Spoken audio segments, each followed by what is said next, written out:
അപ്പോൾ നമസ്കാരം. ഏതായാലും കുറേ കാലത്തിന് ശേഷം, എനിക്ക് തോന്നുന്നൊരു 3 മാസത്തിന് ശേഷമാണ് കണ്ണൂർ മാധ്യമപ്രവർത്തകരെ കാണുന്നത്. തെരഞ്ഞെടുപ്പ് അവസാനിച്ച് വോട്ടെണ്ണലിൻ്റെ അവസാന ദിനങ്ങളിലേക്ക് പോവുകയാണ്. സ്വാഭാവികമായിട്ടും കേരളത്തിലെ വോട്ടേഴ്സിനെ സംബന്ധിച്ച് വലിയ ആശങ്കയിലും UDF-നെ സംബന്ധിച്ച് വലിയ ആത്മവിശ്വാസത്തിലുമാണ് ഈ തെരഞ്ഞെടുപ്പ് വരാൻ പോകുന്നത്, റിസൾട്ട് വരാൻ പോകുന്നത്. വലിയ ഭൂരിപക്ഷത്തിന് കേരളത്തിൽ UDF അധികാരത്തിൽ വരും എന്ന കാര്യത്തിൽ ഞങ്ങളെപ്പോലെയുള്ള സാധാരണ പ്രവർത്തകർക്ക് ഒരു സംശയമില്ല. കഴിഞ്ഞ 1.25 വർഷമായി ഞാൻ പറഞ്ഞ പിണറായിസം ഈ തെരഞ്ഞെടുപ്പിലെ ഏറ്റവും വലിയ ചർച്ചാ വിഷയമായിരുന്നു. 8.5 വർഷക്കാലത്തോളം ഇടതുപക്ഷത്തോടൊപ്പം പ്രവർത്തിച്ച ഒരു വ്യക്തി എന്ന നിലയ്ക്ക്, ഒരു ജനപ്രതിനിധി എന്ന നിലയ്ക്ക് ആ സംവിധാനത്തിനോട് പരമാവധി കൂറുപുലർത്തി ഒരുപാട് പ്രതിസന്ധികൾ വ്യക്തിപരമായി നേരിട്ടൊരു വ്യക്തിയാണ്. അന്നൊക്കെ നമ്മൾ ഒരു ഇടതുപക്ഷ സഹയാത്രികനാകാൻ ഉണ്ടായ കാരണം ഒരു സെക്യുലർ സംവിധാനത്തെ ഏറ്റവും കൂടുതൽ സംരക്ഷിച്ചെടുക്കാനുള്ള നിലപാട് സ്വീകരിച്ച പ്രസ്ഥാനമായിരുന്നു CPM-ഉം ഇടതുപക്ഷവും. ഒരു പാരമ്പര്യ കോൺഗ്രസ് കുടുംബത്തിൽ ജനിച്ചൊരു കോൺഗ്രസ്സുകാരനായി പൊതുപ്രവർത്തനം നടത്തിയിരുന്ന ഒരു വ്യക്തി എന്ന നിലക്ക് ആ ഒരു ആകർഷണമാണ് യഥാർത്ഥത്തിൽ രാജ്യം നേരിടുന്ന ഏറ്റവും വലിയ വിഷയം ഫാസിസമാകുകയും രാജ്യത്തിൻ്റെ പട്ടിണി ചർച്ച പോലും മാറിയിട്ട് നമ്മൾ രാജ്യം നേരിടുന്ന വർഗീയ വിഷയങ്ങളാണ് കഴിഞ്ഞ 10-15 വർഷമായി ഇന്ത്യയിലെ പ്രധാന രാഷ്ട്രീയ ചർച്ചാ വിഷയം. അതിൽ നല്ലൊരു ശക്തമായ നിലപാട് ഇടതുപക്ഷം എടുക്കുന്നത് കണ്ടിട്ടാണ് നമ്മളൊക്കെ അവരുമായി സഹകരിക്കുകയും അവരോടൊപ്പം നിൽക്കുകയും. രണ്ടാമത്തെ ഒരാശയം എന്ന് പറയുന്നത് സോഷ്യലിസമാണ്. നാട്ടിലെ സാധാരണക്കാരും തൊഴിലാളികളുമായി ബന്ധപ്പെട്ട് അവർക്ക് വേണ്ടി വാദിക്കുന്ന ഒരു പാർട്ടിയും ഒരു പ്രസ്ഥാനവുമായിരുന്നു CPM-ഉം ഇടതുപക്ഷം. പക്ഷേ രണ്ടാം പിണറായി സർക്കാർ അധികാരത്തിൽ വന്നതിന് ശേഷം നമുക്കറിയാം, 91-ൽ നിന്ന് 99 സീറ്റ് രണ്ടാമത് അധികാരത്തിൽ ചരിത്രത്തിലാദ്യമായി വന്നു എന്ന് മാത്രമല്ല, മുമ്പുണ്ടത് തന്നെ 91 സീറ്റ് വലിയ ഭൂരിപക്ഷത്തിലാണ് 16-21 ഗവൺമെൻറ് മുന്നോട്ട് പോയത്. വീണ്ടും ഒരു 8 സീറ്റ് കൂടി കേരളത്തിലെ ജനങ്ങൾ സമ്മാനിച്ചുകൊണ്ടാണ് രണ്ടാം ഊഴം നൽകുന്നത്. സ്വാഭാവികമായും നമ്മളൊക്കെ പ്രതീക്ഷിച്ചിരുന്നത് ഒന്നുകൂടെ ഉത്തരവാദിത്തപ്പെട്ടൊരു ഗവൺമെൻറ് ഈ പറയുന്ന മതേതരത്വത്തിലും സോഷ്യലിസത്തിലും അടിയുറച്ചു നിന്ന് മുന്നോട്ട് പോകുമെന്ന് കണക്കാക്കി തന്നെയാണ് നാട്ടിലെ തൊഴിലാളികളും ജനങ്ങളുമൊക്കെ വീണ്ടും ഇടതുപക്ഷത്തെ അധികാരത്തിൽ എത്തിച്ചത്. 21-ൽ അധികാരത്തിൽ വന്നതിന് ശേഷം ഒരു 1.5 വർഷം കഴിയുമ്പോൾ നേരെ പിണറായി തിരിയുന്നതാണ് നമ്മൾ കാണുന്നത്. ആ തിരിച്ചിൽ എന്ന് പറയുന്നത് ഒരിക്കലും നമുക്ക് ആർക്കും ഉൾക്കൊള്ളാൻ കഴിയാത്ത വിധം ഒരു U-ടേണൊക്കെ നമ്മൾ കേൾക്കാറുണ്ട്. ഇടതുപക്ഷത്തിൽ നിന്ന് എക്സ്ട്രീം വലതുപക്ഷത്തിലേക്ക് ഉള്ള ഒരു തിരിച്ചിലാണ് പിണറായി തിരിയുന്നത്. ആ തിരിച്ചിലിനെയാണ് ഞാൻ ചോദ്യം ചെയ്യപ്പെട്ടത്. അതിലൊരുപാട് ഇഷ്യൂസ് ഉണ്ട്. പിണറായിസം എന്ന് പറയുന്ന ഇഷ്യൂസിൽ ഏറ്റവും വലുത് മതേതരത്വത്തെ ബലി കഴിപ്പിച്ചുകൊണ്ട് കേരളത്തിൻ്റെ എല്ലാ മേഖലകളിലും ഫാസിസ്റ്റുകൾക്ക് കടന്നു വരാനും കേന്ദ്ര ഗവൺമെൻറ്റുമായിട്ടൊരു അണ്ടർഗ്രൗണ്ട് ഓപ്പറേഷൻ എന്ന് പറയാൻ കഴിയില്ല, അണ്ടർഗ്രൗണ്ട് ഒരു നല്ല ബന്ധം പിണറായി ഡെവലപ്പ് ചെയ്തെടുക്കുകയാണ്. അദ്ദേഹത്തിൻ്റെ വ്യക്തിപരമായ കുടുംബപരമായ വിഷയമാണ് അത്തരത്തിലുള്ളൊരു ടേൺ ഔട്ടിന് കാരണമായതെന്ന് വിശ്വസിക്കുന്നവനാണ്. അദ്ദേഹത്തിൻ്റെ കുടുംബവുമായി ബന്ധപ്പെട്ട് നിരവധിയായ കേസുകൾ സെൻട്രൽ ഏജൻസികൾ രജിസ്റ്റർ ചെയ്യുകയും അന്വേഷിക്കുകയും ഒക്കെ തുടങ്ങുന്ന ഘട്ടത്തിലാണ് ഈ മാറ്റമുണ്ടാകുന്നത്. പക്ഷേ ആ മാറ്റം ഇടതുപക്ഷത്തിൻ്റെ പതനത്തിലേക്കാണ് എത്തിച്ചിട്ടുള്ളത്. ഈ തെരഞ്ഞെടുപ്പിൽ ഏറ്റവും കൂടുതൽ ജനങ്ങൾ ചർച്ച ചെയ്യപ്പെട്ടത് ഭരണവിരുദ്ധ വികാരം എന്ന ഒരു വികാരത്തിന് അപ്പുറം ജനങ്ങൾ വോട്ട് ചെയ്ത് UDF-നെ അധികാരത്തിൽ എത്തിക്കുന്നതിൻ്റെ ഏറ്റവും പ്രധാനമായ കാരണം പിണറായി വിരുദ്ധതയാണ്. ആ പിണറായി വിരുദ്ധത കേരളത്തിലുടനീളമുണ്ട്. ഈ പിണറായിയുടെ ഈ U-ടേൺ അടിയുടെ ഭാഗമായിട്ടുണ്ടായ ഏറ്റവും വലിയ നഷ്ടം പൊതുസമൂഹത്തിനോടൊപ്പം കമ്മ്യൂണിസ്റ്റ് പാർട്ടിക്കാണ്, ഇടതുപക്ഷത്തിനാണ്. അപ്പം ഒരു 3-ാം ഊഴം പിണറായിക്ക് നൽകിക്കഴിഞ്ഞാൽ കമ്മ്യൂണിസ്റ്റ് പാർട്ടിയുടെ തകർച്ച പരിപൂർണമാകുമെന്നും ഇവിടെ ഒരു മുതലാളിത്ത കേന്ദ്രീകൃത ഭരണത്തിലേക്ക് കേരളത്തിലെ മാറുമെന്നും ഇവിടുത്തെ സഖാക്കളും തൊഴിലാളികളും ഈ തെരഞ്ഞെടുപ്പിൽ തിരിച്ചറിഞ്ഞിട്ടുണ്ട്. സർവ്വലോക തൊഴിലാളികളെ സംഘടിക്കുവീൻ എന്ന് പറഞ്ഞിരുന്ന പാർട്ടി അതിൽ നിന്ന് നേരെ തിരിഞ്ഞിട്ട് സർവ്വലോക മുതലാളിമാരെ കേരളത്തിലേക്ക് വരൂ എന്ന് പറയുന്ന ഒരു നിലപാടിലേക്ക് മാറി.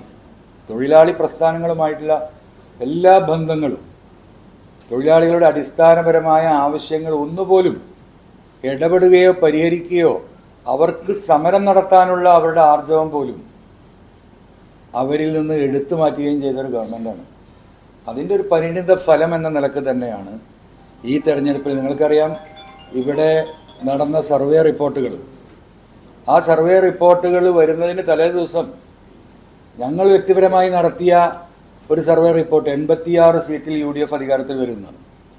അതിൽ കണ്ണൂരിലെ രാഷ്ട്രീയമൊക്കെ നമ്മൾ നന്നായിട്ട് വിശദീകരിക്കുന്നുണ്ട്. 86-ന് പുറമെ 23 സീറ്റിൻ്റെ ചാൻസുകളാണ് നമ്മൾ കാണുന്നത്. ആ 23-ഉം ജയിച്ചു കഴിഞ്ഞാൽ ഒരു 109, 110 സീറ്റിലേക്ക് എത്തും. 86 കഴിഞ്ഞ് ഈ പറയുന്ന ചാൻസ് സീറ്റിൻ്റെ 50% വന്നാൽ പോലും 100 സീറ്റിലേക്ക് എത്തുന്ന സാഹചര്യമുണ്ട്. ഈ സാഹചര്യമൊക്കെ ഉണ്ടാക്കിയത് ഞാൻ ഈ 1.5 വർഷം മുമ്പ് ഉയർത്തിയ അതേ വിഷയമാണ്. പയ്യന്നൂരിലും തളിപ്പറമ്പിലുമൊക്കെ കുഞ്ഞികൃഷ്ണൻ സഖാവാണെങ്കിലും ഗോവിന്ദൻ സഖാവാണെങ്കിലും എല്ലാം അവർ ഉയർത്തുന്നു. സുധാകരേട്ടൻ ആലപ്പുഴയിൽ മത്സരിക്കാൻ തയ്യാറാകുന്നു. പാലക്കാട് ജില്ലയിലെ ശശിയും സുരേഷും മത്സരത്തിന് വരുന്നു. ആയിഷ പോറ്റി ഈ പറയുന്ന പിണറായി സത്തിൻ്റെ കുടുംബാധിപത്യത്തിൻ്റെ ഭാഗമായി പാർട്ടി വിട്ടുപോകുന്നു. കേരളത്തിൻ്റെ രാഷ്ട്രീയം പരിശോധിച്ച് നോക്കിയാൽ ഒരു ഘട്ടത്തിൽ പോലും, തെരഞ്ഞെടുപ്പ് ഘട്ടത്തിലോ അല്ലാതെയോ, CPM-ന് ഇത്രമാത്രം ഉത്തരവാദിത്തപ്പെട്ട നേതാക്കന്മാർ വിട്ടുപോരുന്ന സാഹചര്യം ഉണ്ടായിട്ടില്ല. ആ സാഹചര്യം എല്ലാവരും പറഞ്ഞത് ഞാൻ ഈ പറയുന്ന കുടുംബാധിപത്യ ഏകാധിപത്യ പിണറായിയുടെ ഈ രാഷ്ട്രീയമാണ്, ഈ പറയുന്ന ഫാസിസ്റ്റുകളുമായിട്ടുള്ള കൂട്ടുകെട്ടാണ്. അപ്പോൾ എനിക്ക് നിങ്ങളോട് പറയാനുള്ളത്, അതിൻ്റെ റിസൾട്ട് ഉണ്ടാവും. ആ റിസൾട്ട് എന്ന് പറയുന്നത്, പിണറായി എന്ന് പറയുന്ന ഒരു മഹത് വ്യക്തിയായിരുന്നു അദ്ദേഹം. ആ വ്യക്തിയെ കാലം ഇനി വരാനിരിക്കുന്ന തലമുറ പരിചയപ്പെടാൻ പോകുന്നത് ഇടതുപക്ഷത്തെ കൊണ്ടുപോയി സംഘിയുടെ കാലിൽ കെട്ടിയ ഒറ്റുകാരനായി സഖാവ് പിണറായി ഈ തെരഞ്ഞെടുപ്പിൻ്റെ റിസൾട്ടോടു കൂടി മാറാൻ പോവുകയാണ്. നല്ല മാനാഭിമാനത്തോടു കൂടി ഇറങ്ങിപ്പോകേണ്ട ഒരു വ്യക്തി ഇത്രയും അപമാനിതനായിക്കൊണ്ട് കേരള രാഷ്ട്രീയത്തിൽ നിന്ന് ഇറങ്ങിപ്പോകുന്ന ചിത്രമുണ്ടാകും. അതുപോലെയുള്ള കൊടും ചതിയാണ് അദ്ദേഹം കേരളത്തിലെ മതേതര സമൂഹത്തോടും ആ പാർട്ടിയോടും ആ മുന്നണിയോടും ചെയ്തിട്ടുള്ളത്. അതിൻ്റെ മൊത്തത്തിലുള്ള റിസൾട്ടായിരിക്കും ഈ തെരഞ്ഞെടുപ്പിൽ വരുന്നത് എന്നാണ് ഈ തെരഞ്ഞെടുപ്പിൻ്റെ തലേ ദിവസം റിസൾട്ടിൻ്റെ ഈ 24 അല്ലെങ്കിൽ 48 മണിക്കൂർ മുമ്പ് എനിക്ക് നിങ്ങളോട് പറയാനുള്ളത്.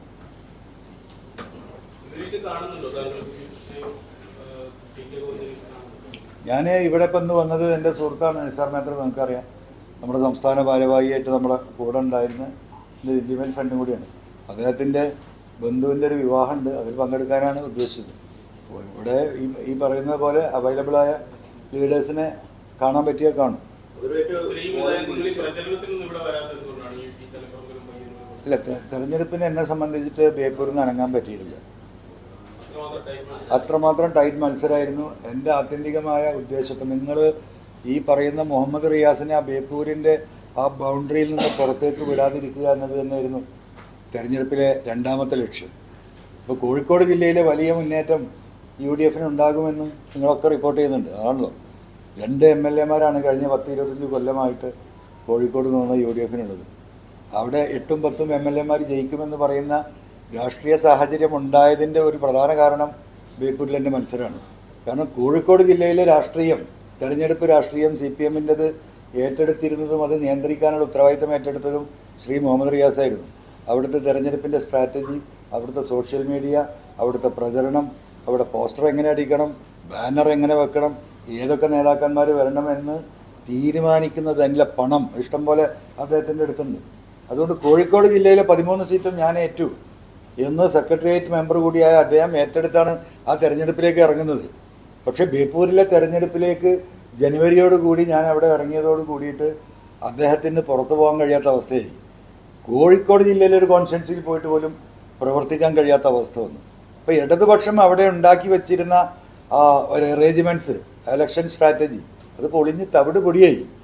എന്ത് ചെയ്യണമെന്നറിയാതെ മറ്റു 12 സ്ഥാനാർത്ഥികളും അന്തം വിട്ടൊരവസ്ഥയുണ്ടായി. ഇതിനെ നയിക്കേണ്ടിയിരുന്ന ഉത്തരവാദിത്തപ്പെട്ട ക്യാപ്റ്റൻ അങ്ങോട്ട് മുങ്ങുകയാണ്, എന്നെക്കൊണ്ട് ഒന്നിനും സാധിക്കില്ല എന്ന് പറയുന്നത് എപ്പോഴാണ്?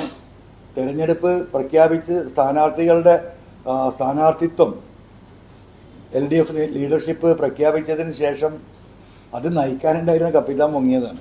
അപ്പോൾ അതുകൊണ്ട് അതൊരു വലിയ തിരിച്ചടിയാവാണ് കോഴിക്കോട് ജില്ലയിൽ. UDF അടിച്ചു കയറി ഇവരെ സംബന്ധിച്ച് ഇവരെ അന്തം വിടുകയാണ്. എന്താ ചെയ്യേണ്ടത് എന്ന് പോലും അറിയാത്ത അവസ്ഥകൾ പല സ്ഥാനാർത്ഥികൾക്കും അവിടെ വന്നു. അതുകൊണ്ട് എനിക്ക് ബേപ്പൂര് വിട്ടിട്ട് വരാൻ സാധിച്ചിട്ടില്ല. അതൊരു വസ്തുതയാണ്. ഇവരുമായിട്ട് ഫോണിൽ സംസാരിച്ചിരുന്നു. ഈ വി കുഞ്ഞകൃഷ്ണനും TK ഗോവിന്ദനും ഒക്കെ സംസാരിച്ചു. അവർ നിങ്ങളുടെ ആശയത്തിനൊപ്പം നിൽക്കും എന്ന് പറഞ്ഞിട്ടുണ്ടോ? അല്ല, ഞങ്ങളൊരു ആശയത്തിലാണല്ലോ, ആന്റി പിണറായിസത്തിലാണല്ലോ ഞങ്ങൾ നിൽക്കുന്നത്. ആ പിണറായിസത്തിന്റെ ഭാഗമായിട്ട് തന്നെയാണല്ലോ അവരൊക്കെ മത്സരിച്ചിട്ടുള്ളത്.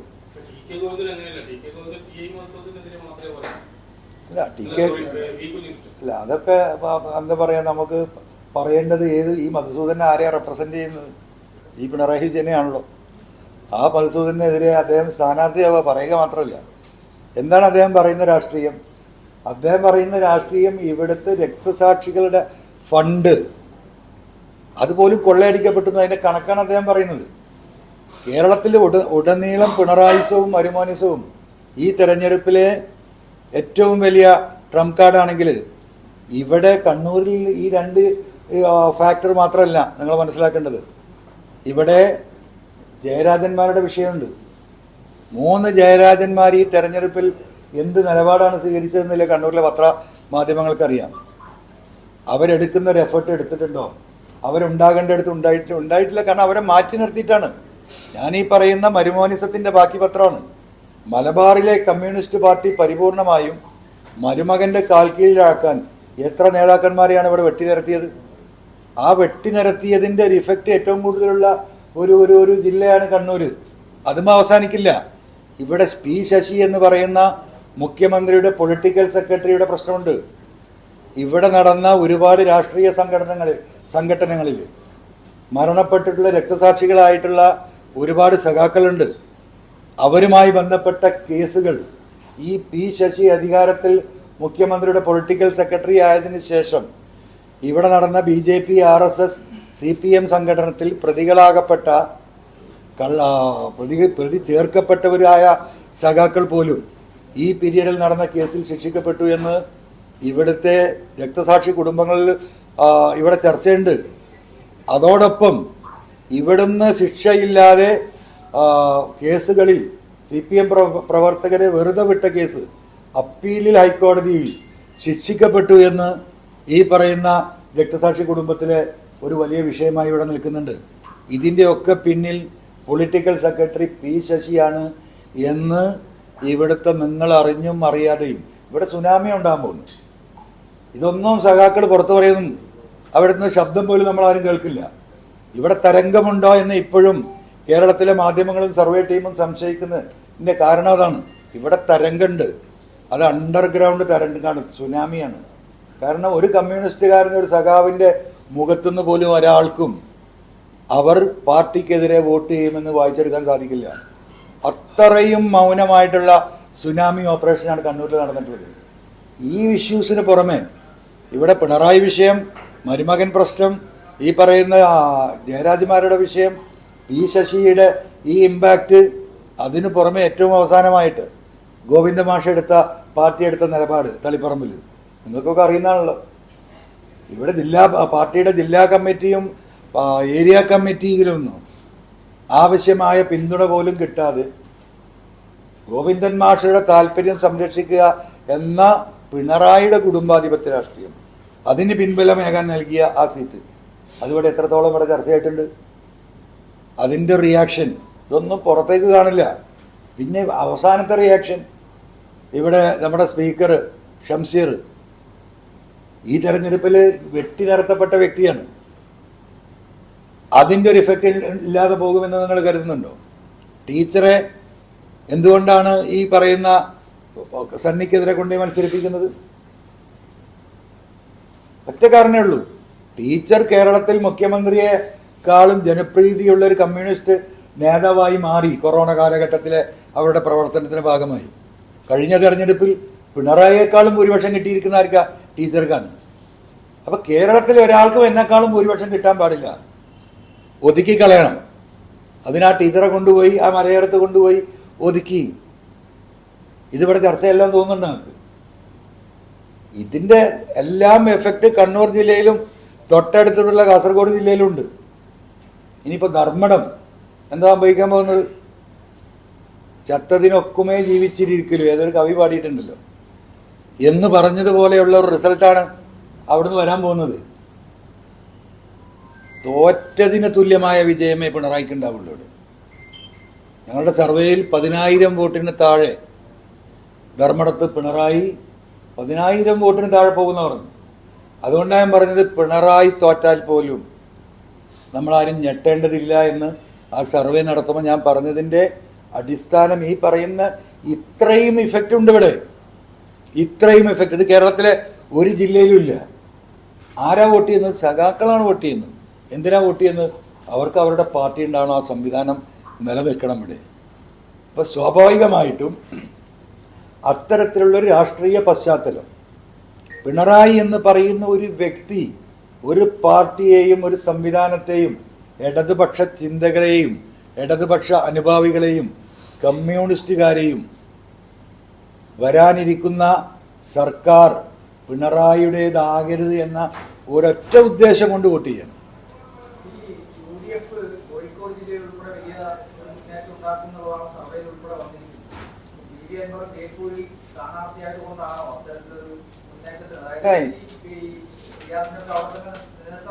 അല്ല, റിയാസിനായിരുന്നു ആ ജില്ലയുടെ പാർട്ടിയുടെ ഉത്തരവാദിത്തപ്പെട്ട മന്ത്രി എന്ന നിലക്കും പാർട്ടി സെക്രട്ടേറിയറ്റ് മെമ്പർ എന്ന നിലക്കും ആ ജില്ലക്കാരൻ എന്ന നിലക്കും അദ്ദേഹത്തിനായിരുന്നു അതിൻ്റെ ചാർജ് ഉണ്ടായിരുന്നത്. ഓരോ സെക്രട്ടേറിയറ്റ് മെമ്പർക്കും ആ ജില്ലയുടെ ചാർജ് ഉണ്ടാകും. ആ സ്ഥാനം ഏറ്റെടുത്തിരുന്നതും ആ തെരഞ്ഞെടുപ്പ് നടത്താൻ ഉത്തരവാദിത്തപ്പെട്ടത് എല്ലാം ഞാൻ ഏറ്റു എന്ന് പറഞ്ഞ് നടന്ന് ഇതിനു വേണ്ടിയിട്ട് മറ്റു സ്ഥാനാർത്ഥികൾ വേഴാമ്പലിനെ പോലെ ഇപ്പോൾ പോസ്റ്റർ വരും, ഇപ്പോൾ സോഷ്യൽ മീഡിയക്കാർ വരും, ഇപ്പോൾ ബാനർ വരും, ഇപ്പോൾ സംസ്ഥാന കമ്മിറ്റിയിൽ നിന്ന് പ്രസംഗിക്കാൻ ആൾ വരും എന്ന് കരുതി അന്തം വിട്ട് നടന്നു. അവർ നിരായുധരായി. കോഴിക്കോട് ജില്ലയിലെ എല്ലാ ഇടതുപക്ഷത്തിൻ്റെ സ്ഥാനാർത്ഥികളും തെരഞ്ഞെടുപ്പ് ഒരു റൂട്ടിലേക്ക് പോയി. UDF പ്രവർത്തകർ അടിച്ചു കയറി. അത് തന്നെയാണ് സംഭവിച്ചത്.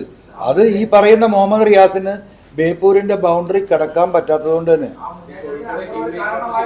അല്ല, അത് മുന്നേറ്റത്തിന് അൻവർ അവിടെ മത്സരിച്ചത് കൊണ്ടാണോ മുഹമ്മദ് റിയാസ് അവിടെ നിൽക്കേണ്ടി വന്നതെന്ന് നിങ്ങൾക്ക് അറിയാലോ. എന്റെ വായ കൊണ്ട് പറയേണ്ട കാര്യമില്ലല്ലോ. ഈ ബെറ്റിൽ നിന്ന് യൂട്ടേൺ അടിക്കാൻ കാരണം എന്താ? ഒരു ആത്മവിശ്വാസം നഷ്ടപ്പെട്ടു പോയോ? ആരാ ബെറ്റിൽ നിന്ന് യൂട്ടേൺ അടിച്ചത്? ആരടിച്ചത്? ബെറ്റ് എന്ന് പറഞ്ഞാൽ എന്താ? അല്ല അല്ല അല്ല, അത് നിങ്ങളെ വാർത്തെടുത്ത് കേൾക്കൂ. ഞാൻ ബെറ്റിനെ എങ്ങോട്ടേക്കാണ് ക്ഷണിച്ചത്? ഞാൻ മുഹമ്മദ് റിയാസിനെ കോഴിക്കോട് പ്രസ് ക്ലബിലേക്കാണ് ക്ഷണിച്ചല്ലേ. എന്തിനാണ്? അഗ്രിമെന്റ് എഴുതാൻ. ഞാൻ തോറ്റാൽ ഞാൻ മുട്ടയടിക്കണം, അദ്ദേഹം തോറ്റാൽ അദ്ദേഹം മുട്ടയടിക്കണം. ഞാനൊരു കമ്മലും കൂടെ ഇടാന്ന് പറഞ്ഞു. പുള്ളിക്ക് അതിന് ആവശ്യമില്ലാത്തതുകൊണ്ട് ഞാൻ കമ്മൽ ഒഴിവാക്കി കൊടുക്കാന്ന് പറഞ്ഞു. അല്ല അങ്ങനെ അല്ല, അതൊന്നും എനിക്കറിയില്ല. കമ്മൽ ഞാൻ പുള്ളിക്ക് ഒഴിവാക്കി കൊടുക്കാന്ന് പറഞ്ഞു. അല്ല, അതൊരു വ്യക്തിപരമായ അധിക്ഷേപം തന്നെ അദ്ദേഹം നടത്തുന്നത്.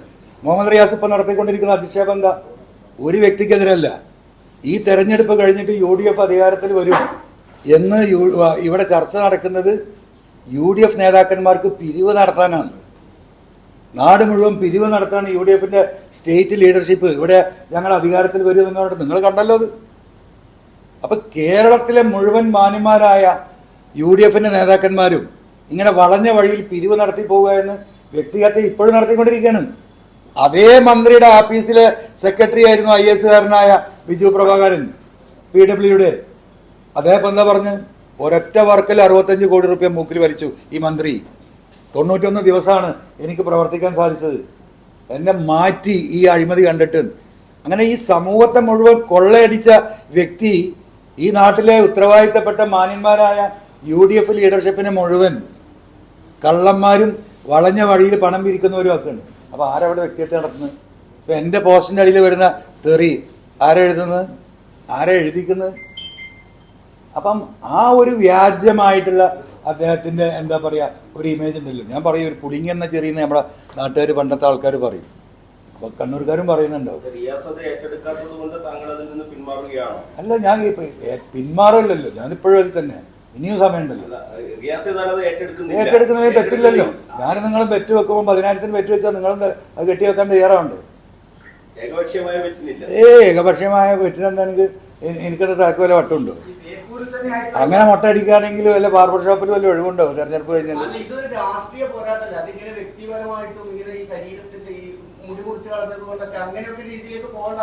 അതിലും മോശമായിട്ട് അവർ പറയുന്നത്. ഇപ്പൊ ഞാൻ ഈ പറഞ്ഞതിന് ചോദ്യമില്ലല്ലോ, എന്തിനാണ് ഈ UDF ലീഡർഷിപ്പ് ഇപ്പൊ പിരിവ് നടത്തുന്നത് എന്ന് പറഞ്ഞാൽ താങ്കളുടെ അഭിപ്രായം എന്താ? അത് വ്യക്തിഹത്യയാണോ? ആണോ? അല്ലല്ല, ആണോ? നമുക്ക് ഒരു ഡിബേറ്റ് നടത്താം. താങ്കൾ അദ്ദേഹത്തിന്റെ മുടി മുറിക്കുന്ന ഈ കാര്യം ഞാൻ വ്യക്തിപരമായി അറ്റാക്ക് ചെയ്യുന്ന പറഞ്ഞു. കേരളത്തിലെ UDF ലീഡർഷിപ്പ് ഞങ്ങൾ അധികാരത്തിൽ വരുമെന്ന് പറഞ്ഞ് പിരിവ് നടത്തുക എന്ന് മുഹമ്മദ് റിയാസ് പറഞ്ഞതിനെ കുറിച്ച് താങ്കളുടെ അഭിപ്രായം എന്താ? അത് വ്യക്തിഹത്യയാണോ? അല്ല, അതാ ഒരു വ്യക്തിയല്ല പുള്ളി കേന്ദ്രീകരിക്കുന്നത്. അല്ല, അതൊക്കെ നമുക്ക് പറയാം. ആ കണ്ടെയ്നറൊക്കെ വരും, അവിടെ നിൽക്കട്ടെ. ആ കണ്ടെയ്നറല്ല ഇപ്പം ഞാൻ ഈ ചോദിച്ചതിന് പറയും. ഞാൻ വ്യക്തിഹത്യം നടത്തുക എന്ന് പറയുമ്പോൾ UDF ഈ ഉത്തരവാദിത്തപ്പെട്ട നേതാക്കന്മാർ തെരഞ്ഞെടുപ്പ് കഴിഞ്ഞിട്ട് ഞങ്ങൾ അധികാരത്തിൽ വരുമെന്ന് പറഞ്ഞ് പണം പിരിക്കുന്നു എന്ന് പറയുന്ന മുഹമ്മദ് റിയാസിന്റെ ആ സ്റ്റേറ്റ്മെന്റിനോട് താങ്കളുടെ അഭിപ്രായം എന്താ? ബാക്കി മറുപടി ഞാൻ പറഞ്ഞുതരാം. അത് അതിലേറെ മോശം അതൊരു വ്യക്തിയാണ്. അത് അതിലേറെ മോശമാണ്. ഇവിടുത്തെ പൊതുസമൂഹത്തിൽ ഇതിലാരൊക്കെ പെട്ടു? കോൺഗ്രസിന്റെ നേതാക്കന്മാർ മുഴുവൻ പെട്ടു. ഈ പറയുന്ന സാദിഖ് അലി തങ്ങൾ ഉൾപ്പെടെയുള്ള മുസ്ലിം ലീഗിന്റെ മുഴുവൻ ഉത്തരവാദിത്തപ്പെട്ടവരും പെട്ടു. UDF നേതാക്കൾ പണം പിരിക്കുന്നു പറഞ്ഞു. ഇവരൊക്കെ UDF നേതാക്കന്മാരല്ലേ? ഓരോരുത്തരും ചോദിക്കാൻ പറഞ്ഞു. അല്ല, ഞാൻ കമ്മൽ ഞാൻ ഇട്ടോളാം, വേണമെങ്കിൽ അത് അദ്ദേഹത്തിന്റെ ഒരു സൗകര്യം നമ്മൾ ചെയ്തു കൊടുക്കണം. അല്ല, അത് നിങ്ങൾക്ക് അതിന് എങ്ങനെയെങ്കിലും ഏത് രീതിയിലും നിങ്ങൾക്ക് എക്സ്പ്ലെയിൻ ചെയ്യും. ഓരോ കാര്യം ഓരോരുത്തരുടെ ഐഡിയക്കാണല്ലോ എക്സ്പ്ലെയിൻ ചെയ്യുന്നത്. ഞാൻ അഡീഷണൽ ആയിട്ടൊരു ഭാരം കൂടി ഏറ്റെടുക്കാം, ഒരു കമ്മലും കൂടി ഇടാം. പുള്ളി മുട്ട അടിച്ചാൽ മതി എന്നാ പറഞ്ഞ്. അതിനപ്പുറം എന്തായാലും എത്ര ആണുങ്ങൾ എത്ര ആളിപ്പോ കമ്മലിട്ട് നടക്കുന്നുണ്ട്. ഇപ്പൊ ഈ ജെൻസി മുഴുവൻ കമ്മലിട്ടിട്ട് നടക്കുന്നത്. കമ്മലിന് എന്താ കുഴപ്പം? ജെൻസികൾ മുഴുവനാ കമ്മലിട്ടിട്ടാ നടക്കുന്നത്. അതൊരു ഇന്നത്തെ ഒരു കാലഘട്ടത്തിന്റെ ഒരു ഫാഷനാണ്. മൊട്ടയടിച്ച കമ്മലൊക്കെ ഇട്ട് നിൽക്കുന്ന വീഡിയോസ് ഒക്കെ കണ്ടിരുന്നു, സോഷ്യൽ മീഡിയയിലൊക്കെ ഉണ്ടായിരുന്നു. അല്ല, സ്വാഭാവികമായിട്ടും എനിക്ക് ഭയങ്കര ഇഷ്ടപ്പെട്ടു. കാരണം ഞാനിപ്പോൾ ഇത് പറയുമ്പോൾ ഇവിടെ ട്രോള് വരില്ല, എന്നെ മൊട്ടയടിക്കൂല, എനിക്ക് കമ്മലിടൂല എന്നൊന്നും ഞാൻ കരുതില്ല. ഇതൊക്കെ ഉണ്ടാവും കരുതിയിട്ട് തന്നെയാണ്. അദ്ദേഹത്തിൻ്റെ തള്ളൽ ഇനിയാന്ന് രാവിലെ അല്ലേ സ്റ്റേറ്റ്മെൻറ്റ് നടത്തി. അന്ന് രാവിലെ 5 TVയോടാണ് പറഞ്ഞു 88,000 വോട്ടിന് ഞാൻ ജയിക്കും. 88,000 വോട്ടോടെ ഉണ്ടാവും, റെക്കോർഡ് ഭൂരിപക്ഷം. 25,000 വോട്ട് ഭൂരിപക്ഷമല്ല, 88,000 പുള്ളിക്ക് കിട്ടുമ്പോൾ ഇത് തള്ളി മറിക്കുക. ആ മണ്ഡലത്തിലെ കുറേ പാവപ്പെട്ട പ്രവർത്തകരുടെ രാപ്പകലിൽ അധ്വാനിച്ച UDF പ്രവർത്തകർ അവർ ടെൻഷൻ അടിച്ച് മരിക്കുകയാണ്. അവർ പിന്നെയും വിളിക്കുകയാണ്. അല്ല, എന്താവും നമ്മൾ റിയാസ് ഇങ്ങനെ പറയുന്നുണ്ടല്ലോ, നമുക്ക് എന്തെങ്കിലും പ്രശ്നങ്ങൾ? എന്തിനത്? അദ്ദേഹം സ്വകാര്യമായിട്ട് നടത്തുന്ന സംഭാഷണം പോലും നമ്മൾ അറിയുന്നുണ്ട്. അവിടെ അവർ പറയുന്നത് വേപ്പൂരിൽ 2,000-3,000 വോട്ടിന് അവർ ജയിക്കുന്നില്ല. ആ പറയുന്ന അതേ വ്യക്തി തന്നെ പുറത്തിറങ്ങിയിട്ട് ഈ സാധുക്കളായിട്ടുള്ള ഈ പ്രവർത്തകരെ എന്തിനായി ടെൻഷൻ അടിപ്പിക്കുന്നത്? അപ്പോൾ ഞാനൊരു ആത്മവിശ്വാസം 100% പ്രകടിപ്പിക്കൽ ഈ പ്രവർത്തകരുടെ ഒരു മാനസിക ആശ്വാസത്തിന് ആവശ്യമാണെന്ന് തോന്നിയോണ്ടാണ് ആ റിസ്ക്കും എന്താ പറയുക ഈ പറയുന്ന കമ്മലും നിങ്ങളുടെ ട്രോളൊക്കെ നമ്മൾ സഹിച്ചോടെ ഇരിക്കുന്നത്. നാളെ മറ്റേ UDF അധികാരത്തിൽ വന്നാൽ അന്വേഷിക്കണം എന്ന് PV അൻവർ ആവശ്യപ്പെടുന്ന കാര്യം ഏറ്റവും ആദ്യത്തെ. അല്ല, അതിപ്പോ ഞാൻ മുഖ്യമന്ത്രിക്ക് അന്ന് കൊടുത്ത പരാതിയിലെ പ്രധാന വിഷയങ്ങൾ തന്നെയാണല്ലോ. ഇപ്പൊ ഈ SIT അന്വേഷിച്ചിട്ട് ക്ലീൻ ചീറ്റ് കൊടുത്തിരിക്കുന്നത് ഹൈക്കോടതിയിലെ റിട്ട് നമ്മൾ ചോദ്യം ചെയ്തിരിക്കുകയാണ്. അത് തന്നെ അന്വേഷിച്ചാൽ മതി. അത് തന്നെയാണ് ഇവിടുത്തെ ഈ പറയുന്ന പിണറായിസത്തിൻ്റെ ആകത്തുക. പിന്നെ അതിൽ പെടാത്തൊരു സംഗതിയുണ്ട്, ഊരാളുങ്ങൾ സൊസൈറ്റി നടത്തിയ കൊള്ളകൾ. അത് ഈ കേരളത്തിൻ്റെ മുച്ചൂടും മുടിച്ച കൊള്ളയാണ് നടത്തിയിട്ടുള്ളത്. അതൊരു സ്പെഷ്യൽ എൻക്വയറി നടത്തുക തന്നെ വേണം. ഇവിടെ ഒരു സൊസൈറ്റി എന്ന നിലക്ക് അവർക്ക് കൊടുക്കുന്ന ഒരു 10% എഡ്ജുണ്ട്, പ്രിഫറൻസ്. അത് നിർത്തലാക്കണം. 10 തൊഴിലാളികളെ മുന്നിൽ കാണിച്ചിട്ട് അതിൻ്റെ പിന്നിൽ തൊഴിലാളി ഇപ്പോഴും തൊഴിലാളി, ആ പാവപ്പെട്ട ULCCയിലെ തൊഴിലാളികൾ വെയിലും കൊണ്ട് പണിയെടുക്കുന്നത് നമ്മൾ കാണുന്നതാണ്. അതായത് വിരലിലുണ്ടാവുന്ന 10, 100, 500 ആളുകളുള്ളത്. അതിൻ്റെ പിന്നിലുള്ളവരൊക്കെ കോടീശ്വരന്മാരായി മാറി. ഈ പറയുന്ന പിണറായിയുടെ ഒരു കുടുംബ സ്വത്താക്കി അതിനെ മാറ്റി. ഈ പറയുന്ന ശബരിമല വിഷയത്തിൽ അയ്യപ്പ സംഗമത്തിൽ പോലും അതിൽ കൊള്ളയടിക്കപ്പെട്ടു ULCC എന്ന് പറഞ്ഞത് ഞാനല്ല, ബഹുമാനപ്പെട്ട ഹൈക്കോടതിയിൽ വന്ന വിഷയമാണത്. അപ്പം ആ ULCCയെക്കുറിച്ച് ശക്തമായ അന്വേഷണം നടത്തണം. കോടികൾ ഇവിടെ നമ്മളെ പൊതുസമൂഹത്തിൻ്റെ മുതൽ ഇവിടുന്ന് അടിച്ചു മാറ്റിയിട്ടുണ്ട്. അയ്യപ്പൻ്റെ സ്വർണം ആ പരാതിയിലില്ല, എന്നാൽ സംഭവമില്ല. അയ്യപ്പൻ്റെ സ്വർണം കട്ടവരെ തിരിച്ച് ജയിലിലാക്കി ആ സ്വർണം തിരിച്ചു പിടിക്കണം. ഇതൊക്കെ തന്നെ അവിടെ നടക്കേണ്ട അന്വേഷണം. ജയ്പൂരിലോ അത് പറയാൻ വയ്യ. ബേപ്പൂരിനായിട്ടൊരു മന്ത്രി ഉണ്ടാവുമല്ലേ എന്നുള്ളത്. എങ്ങനെ ഇടതുപക്ഷത്തിൽ ഇപ്പൊ പ്രതിപക്ഷ നേതാവ് നിങ്ങളുടെ അഭിപ്രായത്തിൽ? അല്ല അല്ല അത് എനിക്ക് പറയാൻ കഴിയില്ല. കാരണം പ്രതിപക്ഷ നേതാവ് ആരാവും എന്ന് പറയണമെങ്കിൽ ഇപ്പൊ ഈ പറഞ്ഞ 10-30 സീറ്റിൽ ആരൊക്കെ അവിടെ എത്തുന്ന ആദ്യം അറിയണ്ട്. നിങ്ങൾക്ക് അതിനെ പറ്റി ഒരു ധാരണ ഉണ്ടോ എന്ന് അറിയില്ല. എങ്ങനെ അല്ല അയാളല്ല ആവേണ്ടത്. അയാൾക്ക് ധൈര്യം ഉണ്ടെങ്കിൽ അയാൾ നിൽക്കേണ്ടത്. അയാൾ മുഖ്യമന്ത്രിയാകാൻ അദ്ദേഹത്തിന് ശേഷിയുണ്ടെങ്കിൽ ജനം വീട്ടിൽ മൂലക്കലാക്കിയാൽ അദ്ദേഹം നിയമസഭയിൽ എത്തിയാൽ അദ്ദേഹമല്ലേ ആവേണ്ടത്. എന്തായാലും ആവാൻ പറ്റിയാൽ എന്താ ഈ പ്രതിപക്ഷ നേതാവ് എന്ന് പറഞ്ഞാൽ അത്ര മോശപ്പെട്ട സ്ഥാനമാണ്. എന്തുകൊണ്ടാണ് പിണറായി അത് ആവില്ല എന്ന് നിങ്ങൾ പറയുന്നത്? അല്ല റിയാസ് എന്തായാലും വീട്ടിലുണ്ടാവും. വീട്ടിലെ സ്പീക്കറോ ഇതൊക്കെ ആവാം.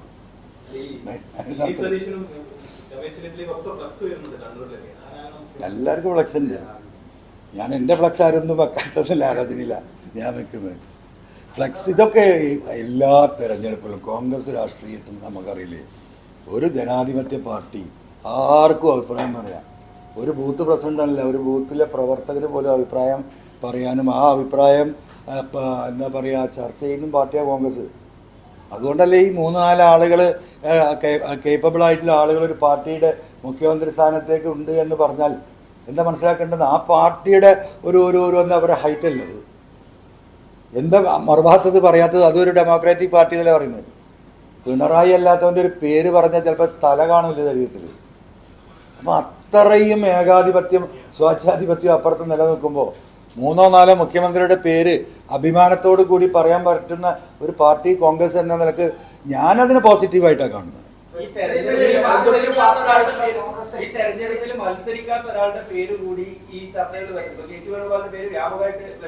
അല്ല അത് സ്വാഭാവികമായിട്ടും ഇന്ത്യൻ നാഷണൽ കോൺഗ്രസ് എന്ന് പറയുന്ന പാർട്ടിയെ സംബന്ധിച്ചും അതിൻ്റെ കഴിഞ്ഞകാല ഓരോ സാഹചര്യങ്ങളെ കുറിച്ച് പരിശോധിക്കുമ്പോൾ ആർക്കും ആവാം. ഇനിയിപ്പോൾ എന്താ രാഹുൽ ഗാന്ധിക്ക് കൂടെ മുഖ്യമന്ത്രിയായ കുഴപ്പം? AICC തീരുമാനിക്കുകയാണ് കേരളത്തിലെ മുഖ്യമന്ത്രി സ്ഥാനം രാഹുൽ ഗാന്ധി ഏറ്റെടുക്കണം എന്ന് പറഞ്ഞാൽ അദ്ദേഹത്തിന് ഏറ്റെടുക്കാൻ കഴിയില്ലേ? അദ്ദേഹം മുഖ്യമന്ത്രിയാവില്ലേ? കോൺഗ്രസ് ആരെ തീരുമാനിക്കുന്ന അവർ മുഖ്യമന്ത്രിയാവും. അതിൻ്റെ ചെറുപ്പം വലിപ്പമൊന്നുമില്ല.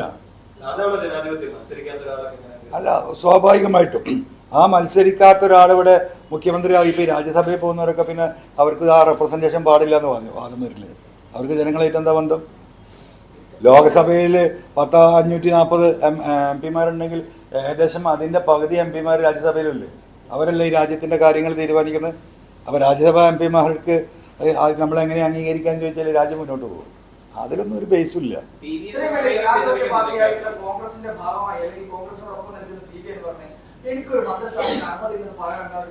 അല്ല ഞാൻ അങ്ങനെയാണെന്നുണ്ടെങ്കിൽ എനിക്ക് ഇതൊക്കെ പാടെ വിട്ടു പോരണ്ടല്ലോ.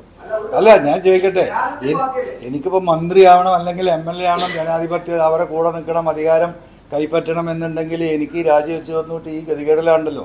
28 കേസിലെ പ്രതിയാണ് ഞാൻ രാജിവെക്കുമ്പോൾ എൻ്റെ പേരിൽ ഒരു കേസും ഇല്ല. പിന്നെ അതിന് പുറമെ വിജിലൻസ്, അതിന് പുറമെ ED, ഇതൊക്കെ ഏറ്റെടുത്തിട്ട് നമ്മൾ ഈ പോരാട്ടം എപ്പോഴും തുടരുന്നത്. അങ്ങനെ നല്ല പിണറായിയുടെ ആ കാറിലിങ്ങനെ ബാക്കിൽ കിടന്ന് പോകാൻ സൗകര്യം ഉണ്ടായിരുന്ന ആളാണ് ഞാൻ. പിന്നെ ഇപ്പോൾ ഒരു മന്ത്രിസ്ഥാനം വേണമെന്ന് ഞാൻ പറയണമെന്ന് പറഞ്ഞാൽ താങ്കൾ എന്നെക്കുറിച്ച് മനസ്സിലാക്കിയിട്ടില്ല എന്ന് എനിക്കതിൽ താങ്കളോട് പറയാനുണ്ട്. അല്ല അത് താങ്കൾക്ക് എങ്ങനെ എഴുതാമല്ലോ, താങ്കളുടെ ഇഷ്ടമാണ്. ഞാൻ പറയുന്നതാണ് അപ്പോൾ നിങ്ങൾ എഴുതുക. അല്ല ആണോ? നിങ്ങൾക്ക് ഓരോരുത്തർക്കും ഒരു ധാരണ ഉണ്ടാവുമല്ലോ. ആ ധാരണയുടെ അടിസ്ഥാനത്തിൽ നിങ്ങൾ എഴുതുക. മുഖ്യമന്ത്രിയാക്കുകയാണ് ഞാൻ ഏറ്റെടുക്കും.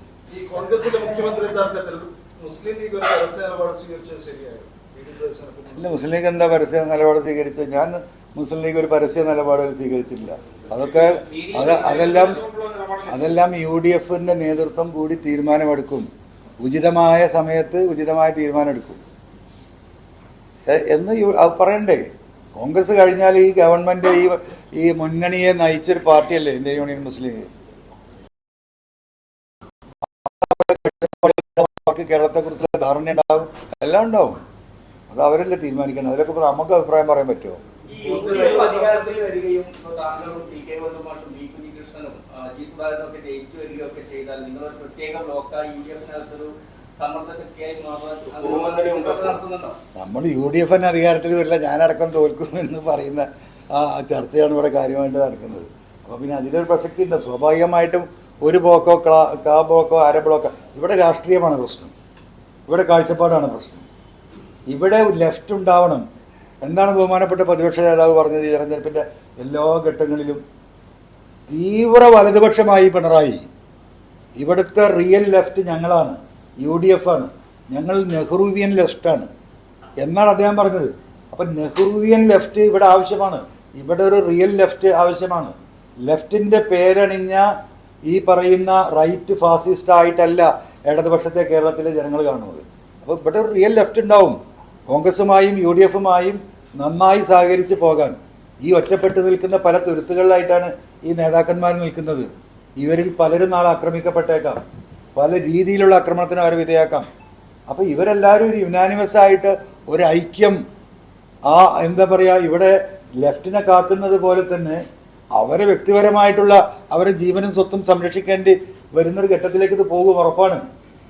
അവിടെ അതിന് നേതൃത്വം കൊടുക്കണം. അങ്ങനെ വരുന്ന ലെഫ്റ്റിൻ്റെ ഫ്രണ്ടിൽ നിന്ന് ഈ പറയുന്ന ഇതിനോടനുബന്ധിച്ച് വരുന്നവർക്ക് സംരക്ഷണം കൊടുക്കാൻ ഞങ്ങളൊക്കെ മുന്നിലുണ്ടാകും. പുതിയ പാർട്ടി എപ്പോഴാണ് ഉണ്ടാകുക? അല്ല, അത് 15-ാം തീയതിക്ക് ശേഷം ആലോചിക്കുന്നു പറഞ്ഞല്ലോ.